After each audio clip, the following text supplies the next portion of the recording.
राधे राधे आप सभी को। तो आज ये नॉर्मल एक स्टडी व्लॉग नहीं है। यहाँ पे मैं अपनी आईबीपीएस एसओ 2026 प्रीलिम्स की जर्नी को आपके साथ शेयर करने जा रही हूँ कि मैंने कैसे आईबीपीएस एसओ की प्रिपरेशन स्टार्ट की, क्या क्या रिसोर्सेस मैंने फॉलो किए, कौन कौन से मॉक टेस्ट मैंने यहाँ पे लगाए और क्या क्या चीज़ें थी जिसको मैं एडप्ट करती गई धीरे धीरे, जिसने चीज़ों को और एक्यूरेट किया, जिसने मेरी स्पीड को एक्यूरेट किया। तो ये सारी चीज़ें आज हम यहाँ पे डिस्कस करने वाले हैं। हमारा प्रीलिम्स है, वो हमारा 29th ऑफ अगस्त को है और आज है 24 ऑफ जून। लमसम 2 महीने हैं हमारे पास। और आईबीपीएस एसओ में हमारे पास इंग्लिश है, हमारे पास क्वांट्स है और हमारे पास रीजनिंग है। इंग्लिश 25 मार्क्स की है, क्वांट्स हमारी 50 मार्क्स की है और रीजनिंग हमारी 50 मार्क्स की है। तो ये तीनों मेन सब्जेक्ट हैं हमारे जो हमारे आईबीपीएस एसओ प्रीलिम्स में आते हैं और हमें इस पर ही फोकस करना है। सो स्टार्ट करते हैं थोड़ा बेसिक से कि जहाँ पे हमें टॉपिक्स क्लियर करने हैं। तो हम सबसे पहले बात करेंगे स्टेप 1 की। स्टेप 1 जो है वो बिगिनर्स लेवल के लिए है, विच मीन्स मैं यहाँ पे समझ के चल रही हूँ कि आपके टॉपिक्स भी क्लियर नहीं है या फिर कुछ टॉपिक्स में आपको दिक्कत है, आप नॉट सो बिगनर हो but at a medium level पे हो जहाँ पे आपको सारे टॉपिक्स नहीं आते, कुछ आते हैं कुछ नहीं आते हैं। बट हम यहाँ पे बात करेंगे बिगनर लेवल से। अगर आपको टॉपिक नहीं आते और आपको टॉपिक क्लियर करने हैं, तो आप कहाँ से टॉपिक्स को क्लियर करें, विच मीन्स आप कहाँ से उन सबको पढ़ें। बेस्ट ऑप्शन आज के टाइम पे सबके लिए है यूट्यूब। तो मैंने भी कोई पेड कोर्सेज़ नहीं लिए हैं, मैंने हमेशा यूट्यूब की फ्री वीडियोज़ ही देखी हैं। तो मैंने हमेशा यूट्यूब ही फ़ॉलो किया है, यूट्यूब से ही मैंने बैचेज़ देखे हैं, जो भी फ्री बैच रहे हैं। तो मैं वो सारी चीज़ें भी आपको यहाँ पे डिस्कस करने वाली हूँ, क्योंकि काफ़ी लोग होते हैं जो पेड बैच को नहीं प्रेफ़र करते हैं, फ्री बैच के साथ ही जाना चाहते हैं। तो अगर मैं बात करूँ आपकी रीज़निंग के लिए, अगर आप बिगिनिंग पे हो, आप बिगिनर हो और अभी आपके सारे टॉपिक्स क्लियर नहीं है, सारे कॉन्सेप्ट क्लियर नहीं है आपके, तो एक आपके पास बैच आता है, एक यूट्यूब चैनल है बेसिकली बिहार योद्धा नाम से। इस पे रीजनिंग कराई गई है पार्ट 1, पार्ट 2 और पार्ट 3 करके, एंड तीनों ही पार्ट 12 आवर्स के हैं, विच मीन्स ये पूरा ही हमारा 36 आवर का हो गया। अगर आप बिगिनर हो, आपको कॉन्सेप्ट क्लियर करनी है, कैसे सारी चीज़ें होती हैं, कैसे क्वेश्चंस को समझा जाता है, कैसे उसको किया जाता है, तो बेस्ट है कि आप बिहार योद्धा से आप रीजनिंग स्टार्ट करो। बिगिनिंग लेवल का है, ज़्यादा डिफ़िकल्ट नहीं है, आप इसको आराम से 4-5 दिन में ईज़िली कंप्लीट कर सकते हो। आपको एक आइडिया मिल जाएगा कि रीज़निंग कैसे होती है, मीडियम लेवल पे, ईज़ी लेवल पे कैसे क्वेश्चन्स आते हैं। कॉन्सेप्ट आपके यहाँ से बहुत अच्छे बिल्डअप हो जाएँगे। देन अगर आपके कॉन्सेप्ट बिल्डअप हो रखे हैं, आपको क्वेश्चन्स लगाने हैं, तो एक और आता है, एक और यूट्यूब चैनल है हमारा स्टडी नीति करके। तो यहाँ पे जो नीति मैम है वो पढ़ाती हैं, काफ़ी अच्छा पढ़ाती हैं, वो मेंस लेवल के भी क्वेश्चन कराती है। मेनली आपको ना आईबीपीएस पीओ मेंस लेवल के क्वेश्चंस हर जगह आपको मिल जाते हैं। प्रॉब्लम ये नहीं है कि हम आईबीपीएस पीओ मेंस लेवल के क्वेश्चन नहीं कर सकते, क्योंकि देखो ये चीज़ समझो, आईबीपीएस एसओ जो है, उसका जो रीज़निंग का या फिर मैथ्स कुछ भी ले लो आप, ठीक है? उसका जो लेवल है ना, वो मीडियम टू हार्ड है। आप ये नहीं कह सकते कि एकदम मीडियम लेवल का है या प्रीलिम्स लेवल का है, नाम प्रीलिम्स है, बट इसमें एक आध क्वेश्चन मेंस जैसे भी आपको दिखेंगे जो आईबीपीएस पीओ मेंस लेवल में पूछे गए हैं क्वेश्चन। तो बेटर है, अगर आपका मीडियम लेवल पर हो रखा है चीज़ें, आप और आगे एडवांस में करना चाहते हो, तो आप थोड़े मेंस के क्वेश्चंस भी लगाओ। तो इसलिए नीति मैम काफ़ी अच्छा कराती हैं, काफ़ी सारी चीज़ें वो कराती हैं। अब जैसे एक टॉपिक होता है हमारा चाइनीज़ कोडिंग एंड डिकोडिंग, वो ईज़ी है, वो कोई भी कर लेगा। अगर जिसको एक बार कॉन्सेप्ट क्लियर हो गया कि हाँ, वर्ड्स मैच करो और यहाँ पे फाइंड आउट करो कि कौन-सा किस वर्ड के लिए कौन-सा कोड है, आप ईज़िली कर लोगे। लेकिन जहाँ पे अल्फ़ाबेट, सिंबल, लेटर्स, ये सारी चीज़ें यूज़ होने लगते हैं, नंबर्स, ये सारी चीज़ें यूज़ होने लगते हैं किसी भी एक पर्टिकुलर वर्ड को टैग करने के लिए, कोड करने के लिए, फिर वो मेंस लेवल की चीज़ें आ जाती है और क्वेश्चन ऐसे आ रखे हैं। तो इसलिए अच्छा है कि आप आईबीपीएस पीओ मेंस लेवल को भी ज़्यादा हाई-फाई पे मत लेके जाओ, बट एक लेवल तक आप ये भी करो। तो स्टडी नीति भी एक बहुत अच्छा यूट्यूब चैनल है, यहाँ से भी आप रीज़निंग कर सकते हो। अब देखो, अड्डा 20 यहाँ पे मैं एक चीज़ लिख देती हूँ। कि सौरभ सर को तो सभी जानते होंगे, है ना? आइडिया 24/7 है। ये सारी वो सारी चीज़ें हैं जहाँ से लोग करते ही करते हैं। मैं बताऊँ, ना बताऊँ फिर भी वो करते हैं। मैं ये चाह रही हूँ कि मैं इस वीडियो में वो सारी चीज़ें कवर अप करूँ कि जो चीज़ें लोगों को कम पता हो या जिस चीज़ को लोग थोड़ा कम फ़ॉलो करते हैं बट वो एक्चुअल में अच्छी है, हम उन्हें फ़ॉलो कर सकते हैं। मैंने भी सौरभ सर की वीडियोज़ को फ़ॉलो किया है, काफ़ी देखी है मैंने भी वीडियोज़। लेकिन मैंने इन सब की भी हेल्प ली। मैंने पहले बिहार योद्धा से सारे अपने कॉन्सेप्ट क्लियर किए थे। साथ ही साथ जब मेरे कॉन्सेप्ट क्लियर हो गए तो मैंने सौरभ सर की वीडियोज़ देखना स्टार्ट किया, वहाँ से क्वेश्चन क्लियर किए। देन उसके बाद मैंने निधि मैम की यूट्यूब वीडियोज़ देखी हैं मेंस लेवल के लिए, कुछ टॉपिक्स के लिए। बेसिकली आप सारे टॉपिक्स का मत करो, इनफ है, कोई ज़रूरी भी नहीं है करने के लिए। लेकिन हाँ, कुछ टॉपिक्स हैं, जैसे आप अगर बात कर लो सीटिंग अरेंजमेंट की,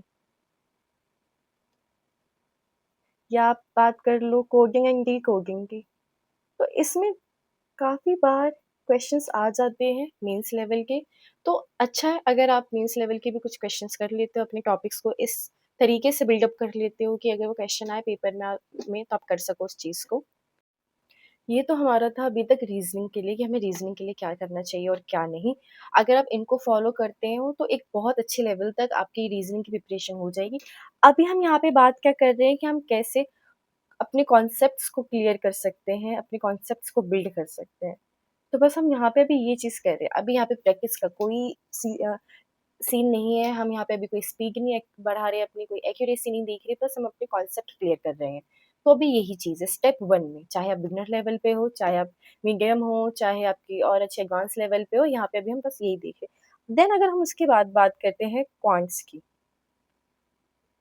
क्वांट्स के लिए आदित्य रंजन सर, इनसे बेस्ट शायद ही कोई हो सकते हैं, बट मेरे लिए ये बेस्ट है। इनके सारे टॉपिक्स मुझे बहुत अच्छे से समझ में आते हैं, सारी चीज़ें बहुत अच्छे से समझ में आती हैं।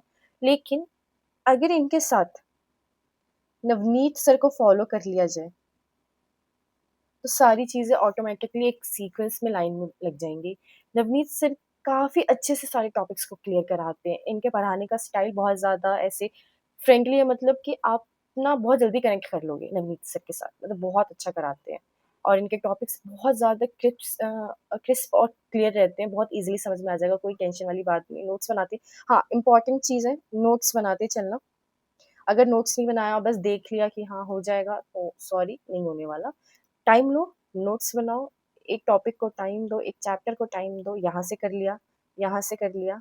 कुछ टॉपिक यहाँ छूट गए होंगे, कुछ चीज़ें यहाँ छूट गई होंगी जो नहीं छूटेंगी, वो यहाँ हो जाएँगी, जो यहाँ हो गया वो यहाँ हो जाएँगी। तो ये चीज़ें ही हैं, मैथ्स के लिए ज़्यादा कुछ नहीं है, ये चीज़ें हैं। देन हम बात करते हैं यहाँ पे इंग्लिश की। टू बी वेरी ऑनेस्ट एक बात बताऊँ, इंग्लिश के लिए ना मैंने एज़ सच कुछ वीडियोज़ कभी देखी ही नहीं। क्योंकि मैं एक इंग्लिश मीडियम स्कूल से हूँ, तो मुझे इतनी प्रॉब्लम लगी ही नहीं इंग्लिश के लिए। लेकिन हाँ, एरर डिटेक्शन होता है, फिलर्स होते हैं, काफ़ी सारी चीज़ें हैं, कंप्लीट द सेंटेंस, काफ़ी सारी चीज़ें हैं। तो मैंने जो मेनली वो थे पार्ट ऑफ स्पीच वाला पार्ट है हमारा, नाउन, प्रोनाउन ये सारी चीज़ें जिसको सीखने के बाद आप एरर पे ज़्यादा ईज़िली आप काम कर पाते हो कि आपको एरर कैसे ढूँढना है। तो मैंने इसके लिए ना तरुण ग्रोवर सर को फ़ॉलो किया था, काफ़ी अच्छा पढ़ाते हैं। एकदम नवनीत सर की तरह मुझे तो ऐसा लगता है कि दोनों एक ही जैसे हैं, मतलब काफ़ी सिमिलर दिखते भी हैं। बट तरुण सर बहुत अच्छा पढ़ाते हैं। बहुत सारी चीज़ें आपकी क्लियर हो जाएँगी। दिखता है कि हाँ, काफ़ी अच्छी चीज़ें हैं, इनके काफ़ी कॉन्सेप्ट्स क्लियर हैं। इनकी मेन बात क्या है, ये आपको टॉपिक तो कराएँगे, साथ में इनके ना प्रैक्टिस सेट भी होता है। जैसे इन्होंने अगर मान लो नाउन करा दिया ना, तो नाउन के बाद जो नेक्स्ट टॉपिक होगा ना, मतलब जो इनकी नेक्स्ट वीडियो होगी, वो किस चीज़ की होगी? नाउन के ही ऊपर प्रैक्टिस सेट की होगी। तो आपने यहाँ से टॉपिक क्लियर कर लिया, ये चीज़ होगी, प्रैक्टिस सेट कर लिया। पूरा चैप्टर आपका कंप्लीट हो जाता है इससे। देन निमिषा मैम को तो कोई नहीं भूल सकता। इनके 112 रूल्स वाली बुक, ये मतलब बैंकिंग के लिए तो इंग्लिश में सब इनको प्रेफ़र करते ही करते हैं। मैंने इनको प्रेफ़र नहीं किया है। अभी कुछ टाइम से स्टार्ट किया है प्रेफ़र करना। अभी देखते हैं क्या है क्या नहीं। बट ऑब्वियसली सबकी रिकमेंडेशन है तो खराब तो नहीं हो सकते। अच्छा पढ़ाती है मैम, काफ़ी अच्छा पढ़ाती है नो डाउट। तो इंग्लिश के लिए इन 2 टीचर्स को आप फ़ॉलो कर सकते हो। तो ये वो चीज़ें हैं कि अगर आपको कॉन्सेप्ट बिल्ड करने हैं तो आप इन सारी टीचर्स को फ़ॉलो कर सकते हैं, इन सारी यूट्यूब चैनल्स को आप फ़ॉलो कर सकते हैं, जहाँ से आपके कॉन्सेप्ट बिल्ड अप हो जाएँगे। हमने पहले स्टेप में क्या कर दिया, कॉन्सेप्ट बिल्ड कर लिया। अब हमारा दूसरा स्टेप आता है कि हम देखो कॉन्सेप्ट क्लियर हो गए, ओके? अब हमारा काम है, यहाँ तक टीचर्स का काम था, मेनली 10% हमारा काम था, 90% टीचर्स ही काम कर रहे थे यहाँ पे, कि वो हमें सिखा रहे थे, हम सीख रहे थे, ज़्यादा कुछ कर नहीं रहे थे। जो उन्होंने क्वेश्चंस करवाए वो हमने क्वेश्चंस कर लिए, जो उन्होंने क्वेश्चंस होमवर्क में दिए वो करना भी इंपॉर्टेंट है, वो भी करना, वो हमने चीज़ें कर ली। अभी तक हमारा ज़्यादा रोल है नहीं यहाँ पे, ये सारी चीज़ें। दूसरा हमारा आता है कि हम कौन सी बुक को फॉलो करें। स्टेप 2, देखो, एक बार कॉन्सेप्ट बिल्ड हो गए ना आपके, अब आपको यहाँ पे ना प्रैक्टिस करने की ज़रूरत है। क्यों कर रहे हैं? ताकि एक्यूरेसी आ सके। अभी हम ना यहाँ पे ये नहीं देख रहे कि मुझे ना स्पीड इंक्रीज़ करनी है, स्पीड अप चीज़ें करनी है, नहीं। एक चीज़ क्लियर हो गई, अब हम यहाँ पे क्या करेंगे कि हम ये करेंगे कि अब हम जितने ज़्यादा से ज़्यादा क्वेश्चन मार्क कर सकें। काफ़ी सारे चैनल्स ऐसे हैं जहाँ पे क्वेश्चंस कराए जाते हैं, लेकिन क्वेश्चन जो होते हैं हमेशा एक लिमिटेड वे में ही होते हैं। हम ज़्यादा क्वेश्चंस कर नहीं पाते वहाँ से, जो जितने क्वेश्चंस वहाँ पे कराए गए हैं उतने ही हैं, एक सही जगह पे हमें चीज़ें नहीं मिल पाती। तो हम क्या करेंगे, अब बुक्स को फ़ॉलो करेंगे कि हर चीज़ के लिए हम बुक देखेंगे कि हम रीज़निंग के लिए कौन-सी बुक फ़ॉलो करें, इंग्लिश के लिए कौन-सी बुक फ़ॉलो करें, क्वांट्स के लिए कौन-सी बुक फ़ॉलो करें। एक यहाँ पे मैं एक चीज़ क्लियर करना चाहती हूँ ताकि आपको कोई भी गलतफ़हमी ना रहे, कोई भी आप चीज़ गलत ना करो। देखो, जो हमारा आईबीपीएस एसओ का एग्ज़ाम है ना, वो सीबीटी है। कंप्यूटर बेस्ड टेस्ट है। तो अगर आप सीबीटी के एग्ज़ाम के लिए बुक से प्रिपरेशन करोगे, तो हमेशा जितना जितना भी टाइम आपको लग रहा है एग्ज़ाम में, उस टाइम में आप हमेशा कम क्वेश्चन कर पाओगे। अगर क्योंकि देखो, बुक सामने रहती है, ऐसे बुक से हमने फटाफट देख लिया कि अच्छा ये यहाँ पे हमने कर लिया।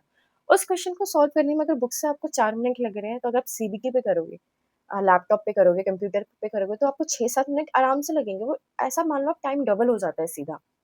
तो अब सबसे बेस्ट क्या है, अभी हम बुक क्यों प्रेफ़र कर रहे हैं? हमने क्वेश्चन्स किए, हमने टॉपिक्स कंप्लीट कर लिए, अब हमें प्रैक्टिस करनी है ताकि जो हमने टॉपिक्स किए हैं, उस पे हमें ये चीज़ हो जाए कि हाँ, हमने ये क्वेश्चन्स करेक्ट किए हैं, एक्यूरेट किए, व्हिच मीन्स हमारे सारे कॉन्सेप्ट्स बिल्ड होने के साथ क्या हो गया, यहाँ पे हमारे सारे कॉन्सेप्ट्स क्लियर हो चुके हैं। ये एश्योरिटी चाहिए हमें यहाँ पे कि कॉन्सेप्ट क्लियर क्लियर हो गए। अब ये चीज़ देखो, अब रीज़निंग के लिए कोई ऐसी एक पर्टिकुलर बुक नहीं आती आईबीपीएस एसओ के लिए कि रीज़निंग के लिए ये करो, ये वाली बुक ले लो। अगर आप रीज़निंग के लिए कोई भी बुक लेते हो, तो मेनली उसमें पीओ, क्लर्क, आरआरबी इन सारी चीज़ों के ही क्वेश्चन्स रहते हैं। तो आप क्या कर सकते हो, आईबीपीएस रीज़निंग के लिए मैं एक बुक फ़ॉलो कर रही हूँ। ये बुक है, इस बुक का नाम है 133 टॉपिक वाइज़ रीज़निंग करके, 10th एडिशन है दिशा पब्लिकेशन की। तो मैं इसको एक बार आपको ओपन करके दिखा देती हूँ। देखो, सारे टॉपिक्स दे रखे हैं, analogue and classification series, alphabet test, ऐसे करके काफ़ी क्वेश्चंस मतलब चैप्टर्स दे रखे हैं। ओके, चैप्टर्स दे रखे हैं, काफ़ी सारे चैप्टर्स हैं। अब एनालॉग एंड क्लासिफिकेशन की बात करें, जो चैप्टर नंबर फर्स्ट है, हालांकि अभी तक मैंने ये किया नहीं है, जिस चैप्टर में ज़्यादा डाउट आते हैं मैं उनको पहले करती हूँ। जैसे अभी मैं ये कर रही हूँ, प्रॉब्लम सॉल्विंग का कर रही हूँ, इसमें सिटिंग अरेंजमेंट्स के ही क्वेश्चन है, और मैंने जैसे सिलोगिज्म कंप्लीट कर लिया है पूरा ही, तो वैसे ही। अब देखो, आईबीपीएस आईटी 2015 का क्वेश्चन है, जो हमारे पेपर का ही है। आईबीपीएस पीओ प्रीलिम्स का, आईबीपीएस पीओ प्रीलिम्स का, तो ऐसे करके क्लर्क लेवल का, आरबीआई असिस्टेंट, तो जो भी पेपर में क्वेश्चंस पूछे गए हैं, किसी भी बैंक का हो, मतलब किसी भी बैंकिंग एग्जाम के क्वेश्चंस हो, वो सारे इसमें मिल जाएंगे आपको। तो एक आपको बहुत अच्छा आइडिया मिल जाएगा कि हाँ, हम चैप्टर वाइज जो भी मैंने चैप्टर किया है, उसके क्वेश्चंस आप इससे कर सकते हो। फिर अगर आपको समझना है, उसके एक्सप्लेनेशन दे रखी है, हिंट्स दे रखे हैं, आप ये सारी चीज़ें देख सकते हो और कर सकते हो। तो काफ़ी अच्छी बुक है, आप इसको फॉलो कर सकते हो। एक्चुअली मुझे प्राइस याद नहीं है कि इसका प्राइस क्या है, तो आप चेक कर लेना। मैं इसका लिंक डिस्क्रिप्शन बॉक्स में डाल दूँगी, तो वहाँ से आप देख सकते हो। देन ये तो सारी चीज़ें थी हमारी कि रीज़निंग के लिए, तो रीज़निंग के लिए हमने 133 टॉपिक वाइज़ बुक को फ़ॉलो किया। मुझे काफ़ी अच्छी लगी, आप भी फ़ॉलो कर सकते हो। नो हार्ड रिकमेंडेशन कि आप यही फ़ॉलो करो, कुछ भी ऐसा नहीं है। ये मेरी जर्नी है, मैंने कैसे क्या चीज़ें फ़ॉलो की, कोई इतना आपको आईबीपीएस एसओ के लिए स्पेसिफिक बताने वाला नहीं है, और मेरी आईबीपीएस एसओ में जो 3 सब्जेक्ट हैं, वो हर एग्ज़ाम में पूछे ही जाते हैं, तो ऐसे इतना कुछ है नहीं। बट फिर भी अगर आपको इन सब चीज़ों से हेल्प मिल सके, तो बहुत अच्छी बात है। आपकी भी जर्नी थोड़ी-सी स्मूथ हो जाएगी, चीज़ें अच्छी हो सकती हैं। देन अगर मैं क्वांट्स की बात करूँ, देखो, क्वांट्स के लिए ना हज़ारों बुक है, नो इश्यू। सब में पूछा जाता है, सारी चीज़ें। मैंने फ़ॉलो पता है क्या किया? एसएससी किरण पब्लिकेशन को। इसलिए फ़ॉलो किया है, क्योंकि ना इसमें हर चैप्टर के अकॉर्डिंग तो है, सारे चैप्टर्स मिल जाएँगे आपको और एक पर्टिकुलर चैप्टर के ना टॉपिक वाइज़ दे रखे हैं। अगर एक चैप्टर में से मान लो अगर चैप्टर 1 है, अगर उसमें 5 टॉपिक बनते हैं ना, तो 5 के 5 टॉपिक पे क्वेश्चंस मिलेंगे आपको। बहुत ईज़ी बहुत अच्छी चीज़ है, बहुत ईज़ी भी हो जाता है आपके लिए और एक ही टॉपिक पे से काफ़ी क्वेश्चंस आ जाते हैं, तो एक रेगुलर प्रैक्टिस हो जाती है कि अच्छा मैंने एक ही टॉपिक के ना 40 क्वेश्चन कर लिए। तो अब मेरी इस पे ना अच्छे से मैंने इसको ग्रैब कर लिया है, ये कॉन्सेप्ट मेरा क्रिस्टल एंड क्लियर हो चुका है, मुझे इस पे ज़्यादा काम करने की ज़रूरत नहीं है। नहीं हुआ, दोबारा से अच्छा अभी नहीं किया, दोबारा से दोबारा किया, तो वो वाली सारी चीज़ें हैं। देन अगर हम बात करें इंग्लिश की, तो अगर इंग्लिश की मैं बात करूँ, तो सच्ची बताऊँ इंग्लिश की ना आप कोई भी बुक फ़ॉलो नहीं कर सकते हो। ऐसा कुछ है ही नहीं इंग्लिश में कि आप कोई बुक फ़ॉलो करो इसमें। हाँ, वोकैब के लिए ऐसा है, वोकैब के लिए मैं ब्लैक बुक को फ़ॉलो करती हूँ। देन अगेन एसएससी एस्पिरेंट्स की चॉइस है। लेकिन ब्लैक बुक में ऐसा नहीं है कि सिर्फ़ एसएससी वाली चीज़ें हैं, काफ़ी वो वर्ड्स हैं जो बार-बार रिपीट होते हैं। अच्छी बुक है, आप पढ़ो। और मैंने एक और बुक ले रखी है एरर प्रो करके, एरर फाइंड आउट करने के लिए।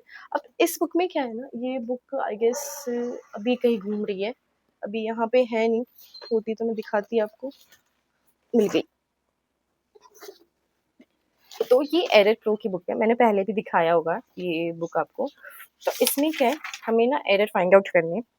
अब हर टॉपिक का noun, adjective, tense, verb, noun, article ये सारे टॉपिक्स पे ना आपको वो ढूँढने हैं, एरर्स ढूँढने हैं। तो एरर वाला पार्ट आपका बहुत अच्छे से क्लियर हो जाता है, मेनली इसी में ज़्यादा आपको दिक्कत आती है। फिलर्स भी कर लेते हो, सेंटेंस कंप्लीट कर लेते हो, शफल कर लोगे सेंटेंस मतलब वर्ड्स को कि एक की जगह सी वाला वर्ड आना चाहिए, ऐसे कर लोगे। लेकिन एरर में ज़्यादा प्रॉब्लम आती है कि ये सही है, कि ये सही है, ये सही है, तो ये वाली चीज़ अच्छी तरुण सर की वीडियो देखो, उनके प्रैक्टिस सेट को करो एंड देन ये चीज़ फॉलो करो, तो ये चीज़ आपकी हो जाएगी। ओके, तो ये बुक भी अच्छी है, इस बुक को मैं फॉलो कर रही हूँ, मुझे तो काफ़ी अच्छी लगी, अमन सर की बुक है। और एक चीज़ और, अमन सर की बुक को फॉलो करो और साथ ही साथ तरुण सर की जो नोट्स बनाए थे उससे मैच करके देखना, काफ़ी सारे क्वेश्चंस मैच होंगे जो तरुण सर ने आपको पढ़ा रखे होंगे, मतलब टॉपिक वाइज, कॉन्सेप्ट वाइज, तो अच्छी लगेगी आपकी बुक। तो ये वाली चीज़ें हो गई। हाँ, तो आप ऐसा कर सकते हो और तो ऐसी कोई ऐसी बुक नहीं है कि आप पर्टिकुलर एक बुक फ़ॉलो करो। निमिषा मैम की बुक आती है 12 112 करके रूल्स ऑफ ग्रामर या रूल्स ऑफ बुक कुछ तो करके रूल्स है।